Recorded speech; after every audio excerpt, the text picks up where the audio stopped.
Bismillahirrahmanirrahim. Assalamualaikum warahmatullahi wabarakatuh. Semoga kita semua dalam keadaan sehat walafiat dan dalam lindungan Allah Subhanahu wa Ta'ala, Tuhan Yang Maha Esa.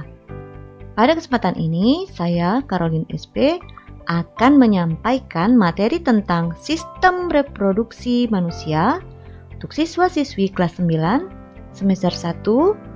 Bagian yang ke-1 yaitu organ-organ penyusun sistem reproduksi pada manusia. Kompetensi dasar 3.1 menghubungkan sistem reproduksi pada manusia dan gangguan pada sistem reproduksi serta penerapan pola hidup yang menunjang kesehatan reproduksi. Tujuan pembelajaran yang akan dicapai melalui tayangan video sistem reproduksi pada manusia, siswa dapat 1. Menyebutkan organ-organ penyusun sistem reproduksi pada laki-laki. 2. Menjelaskan fungsi organ-organ penyusun sistem reproduksi pada laki-laki. Ketiga, menyebutkan organ-organ penyusun sistem reproduksi pada perempuan. Dan yang keempat, menjelaskan fungsi organ-organ penyusun sistem reproduksi pada perempuan. Perhatikan gambar berikut ini. Pada gambar, terlihat seorang ayah dan seorang ibu beserta kelima anaknya. Mengapa dari sepasang suami istri yang berjumlah 2 orang bisa bertambah menjadi 7 orang? Apakah kalian bisa menjelaskannya? Reproduksi atau perkembangbiakan adalah suatu cara organisme menghasilkan individu baru yang memiliki sifat atau ciri-ciri sama atau menyerupai induknya untuk mempertahankan kelestarian jenisnya. Reproduksi pada manusia terjadi secara seksual, yaitu peleburan sel kelamin laki-laki dan sel kelamin perempuan yang menghasilkan individu baru atau zigot. 1. Organ reproduksi laki-laki terdiri dari A. Organ reproduksi luar yaitu penis dan skrotum. Silakan dilihat gambar berikut ini. B. Organ reproduksi dalam terdiri dari yang pertama adalah testis. Silakan dilihat gambarnya. Yang kedua adalah saluran reproduksi yang terdiri dari 4. Ada 4 saluran reproduksi yaitu epididymis. Itu letaknya di atas testis. Yang kedua adalah vas deferens. Salurannya panjang yang terdapat di atas testis, kemudian dibawa ke atas saluran yang panjang. Kemudian ada saluran ejakulasi. Kemudian ada uretra ya, ada uretra yang berada di tengah-tengah penis.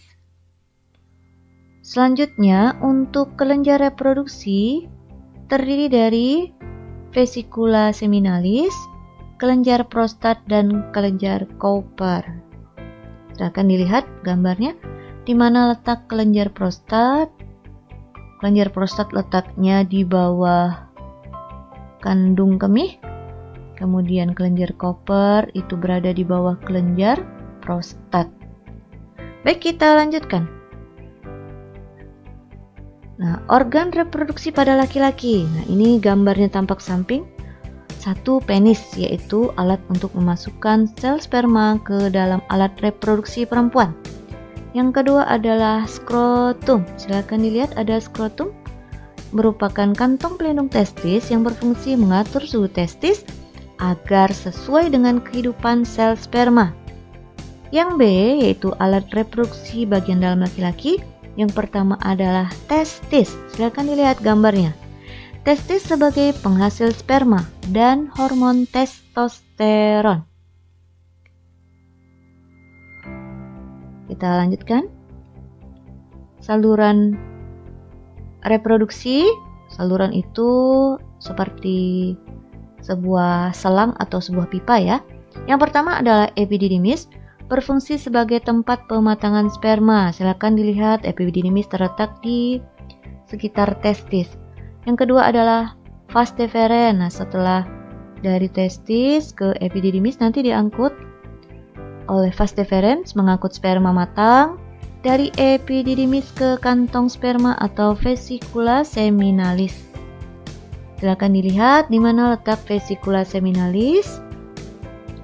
Selanjutnya ada saluran ejakulasi yang menyalurkan sperma matang dari vesicula seminalis ke uretra. Ya, dari vesicula seminalis nanti disalurkan ke uretra. Nah, yang terakhir adalah uretra merupakan saluran kemih dan saluran tempat untuk keluarnya sperma. Jadi pada laki-laki, uretra merupakan saluran kemih. Saluran kemih itu maksudnya saluran untuk mengeluarkan urin atau air kencing ya.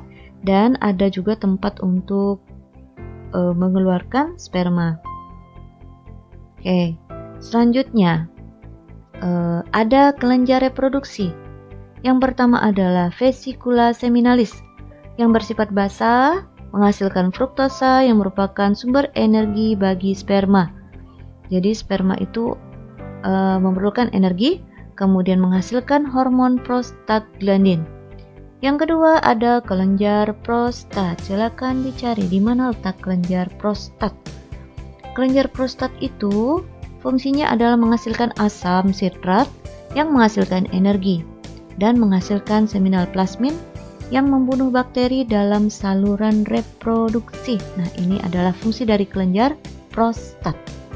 Selanjutnya adalah kelenjar Koper, menghasilkan lendir dan cairan yang bersifat basah yang berfungsi untuk menetralkan sisa urin sehingga sesuai untuk kehidupan sperma.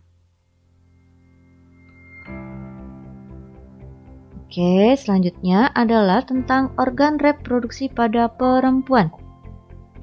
Silakan diperhatikan, berikut ini adalah gambar organ reproduksi perempuan yang terdiri dari A. Organ reproduksi luar, yaitu ada vulva dan labium. Di gambar ini tidak terlihat ya. Yang B adalah organ reproduksi dalam yang terdiri dari 1. Vagina, lihat paling bawah vagina. Kemudian ada cervix atau leher rahim. Kemudian ada uterus atau rahim. Kemudian ada oviduk atau tuba Fallopi. Silakan dilihat. Kemudian ada ovarium. Ovarium itu jumlahnya sepasang, letaknya di kiri dan kanan. Nah, seperti ini. Kita lanjutkan. Nah, berikut ini adalah gambar organ reproduksi pada perempuan. Tampak dari samping, mulai dari ovarium, kemudian ada oviduk, ovarium, kemudian ada jumbainya, kemudian ada rahim, kemudian kantung kemih, ada tulang kemaluan, ada uretra, klitoris, di sini ada labium minora dan labium mayora. Kemudian ada cervix atau leher rahim, kemudian ada rektum, vagina, dan di situ anus tidak termasuk ya.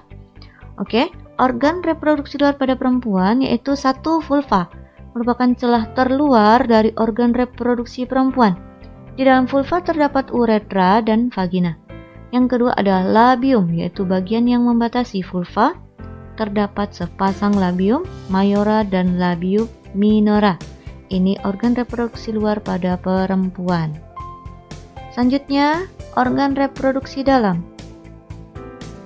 1. Ada saluran reproduksi. A. Vagina. Nah, vagina ini berfungsi sebagai saluran untuk aliran darah saat menstruasi dan jalan lahir bayi. B. Cervix atau leher rahim berperan dalam mengalirkan darah ke vagina saat menstruasi, kemudian juga berfungsi mengarahkan air mani ke dalam rahim dan mendorong kepala janin saat akan dilahirkan. C. Uterus atau rahim sebagai tempat perkembangan janin. Yang keempat atau D adalah oviduk atau disebut juga tuba Fallopi yang berperan sebagai jalannya ovum dari ovarium menuju uterus serta sebagai tempat berlangsungnya pembuahan atau fertilisasi. Yang kedua adalah ovarium. Ovarium itu berjumlah sepasang, berperan secara bergantian untuk menghasilkan ovum atau sel telur, serta menghasilkan hormon estrogen dan progesteron.